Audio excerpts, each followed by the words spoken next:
That electric car parked in your driveway is so much more than a set of wheels. It's a trophy. It's a trophy you won in a war you didn't even know was happening. When you hear the words net zero or sustainability, you think of a saved planet, clean air, and a future for your children. It's a beautiful vision. But look behind the sleek advertisements of wind turbines spinning under endless blue skies, and you will see the blueprint for a new kind of economic warfare. They call the Green Revolution a moral crusade. But if you see it in the capitals of the Global South, in Jakarta, Pretoria, or Brasilia, it looks like a new version of an old nightmare. It's the same extractive colonial model we have seen for centuries, just with a fresh coat of eco-friendly paint. While you are plugging in your phone to charge overnight, a human mule in the Democratic Republic of Congo is lugging 50 pounds of cobalt on his back for 75 cents a day.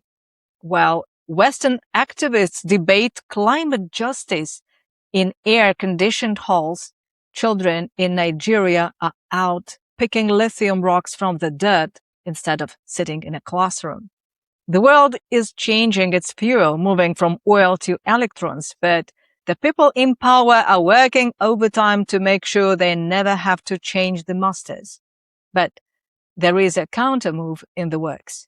From the high-tech hubs of Xiamen to the industrial corridors of India, a new architecture is breaking this cycle. This isn't just about carbon.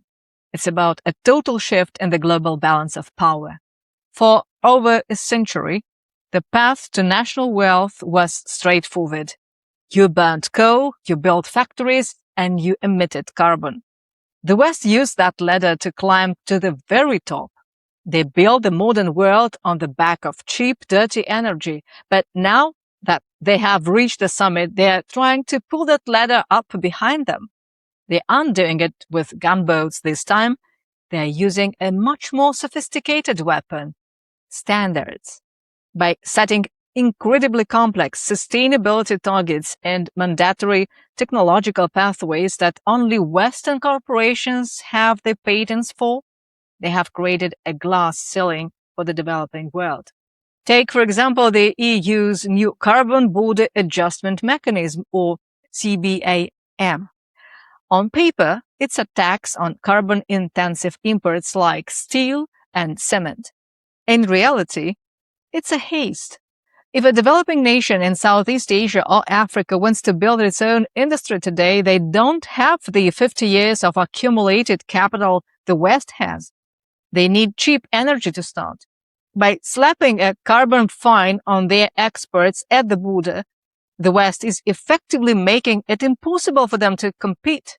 It's a sophisticated way of telling the Global South, you can stay green, but you must stay dependent on our technology and our loans to pay for it.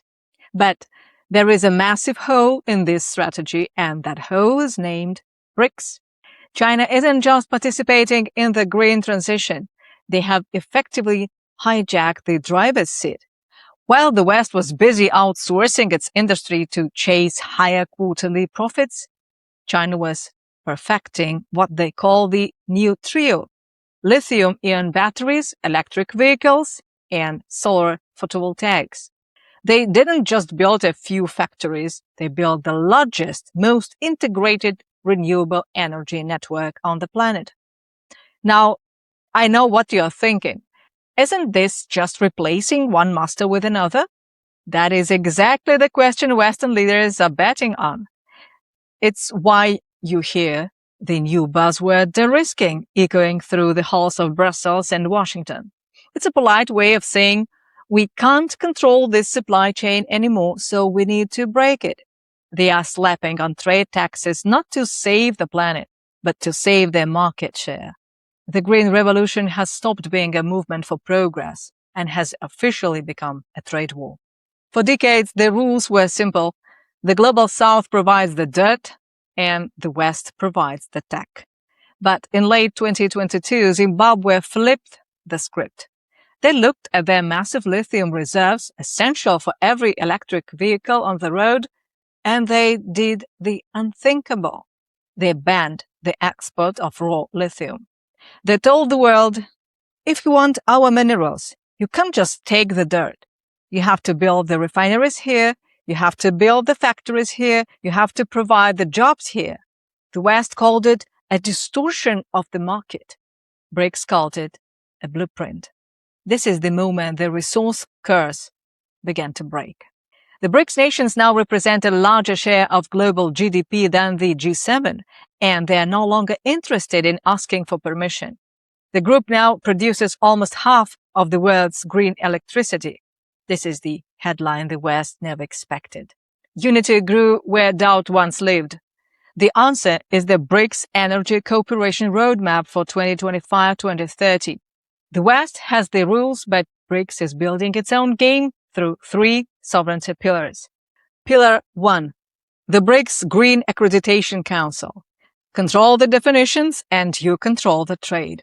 Currently, if a Brazilian steel mill wants to prove its product is low carbon, it often has to pay a European firm to certify it. BRICS is launching its own system. Imagine a shipment of coffee or steel leaving a port in the south.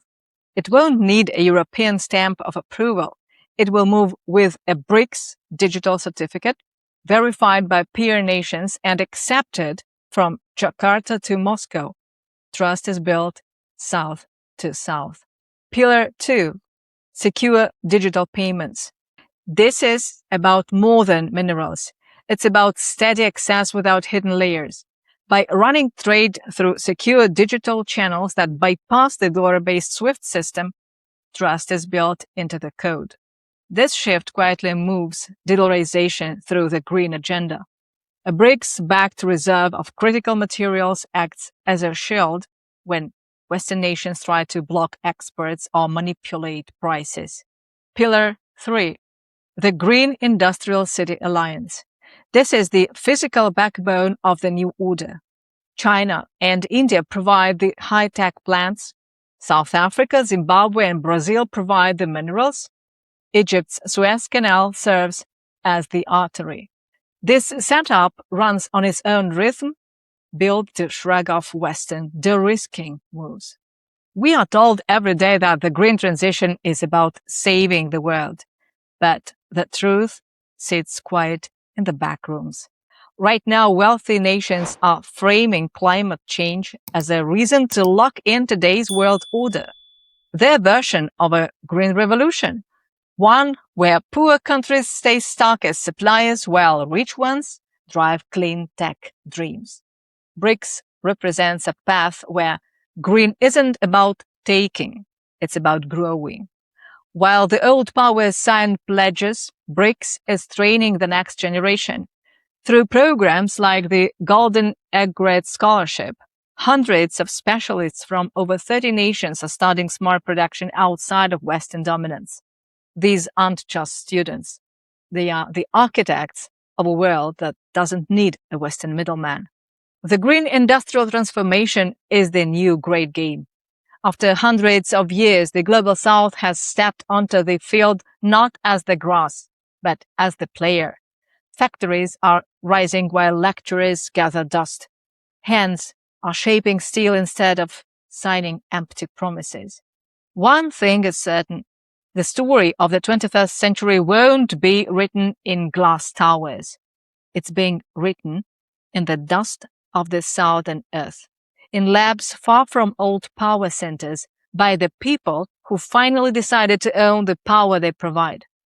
Powering vehicles differently is only one piece. The real transformation is changing who powers the world. And for the BRICS nations, that power is finally coming home. Thanks for watching.